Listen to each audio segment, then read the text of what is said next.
প্রায় 12টা। আমি একা বাড়ি ফিরছিলাম। গ্রামের শেষ প্রান্তে পৌঁছতেই চোখে পড়ল একটি পুরনো বাংলো, আর তার পাশে বিশাল বটগাছ। হঠাৎ বটগাছের ছায়ার মধ্যে কিছু নড়াচড়া করল। দেখলাম একজন লোক দাঁড়িয়ে আছে, চোখে কোনো আলো নেই, মুখ অচেনা। আমি থমকে গেলাম। সে ধীরে ধীরে আমার দিকে এগোলো। এই পথে যেও না, কেউ আর ফেরে না। কণ্ঠ ভাঙা, ফিসফিস। আমি পিছিয়ে যেতে চাইলাম, কিন্তু তার পা মাটিতে নেই, শুধু ভাসমান ছাড়া। আমি দৌড়াতে শুরু করলাম, তবু তার কণ্ঠ আমার কানে বাজছে, যদি তুমি ওই বাংলোর দরজা খুলো। আমি ঘুরে তাকাইনি, দৌড়ে গ্রামে ঢুকলাম। পেছনে শুধু বটগাছের ছায়া আর বাংলোর অন্ধকার ঝুলছে। আগামীকাল সকালে শুনলাম, রাতের পরে কেউ আর সেই বাংলোর দরজা খুলতে যায়নি। শুধু কেউ ফিসফিস করে বলল, গ্রামের শেষ প্রান্তে কেউ একা যেও না।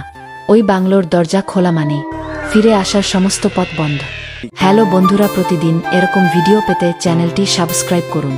ভিডিওটি কেমন লেগেছে কমেন্টে বলুন।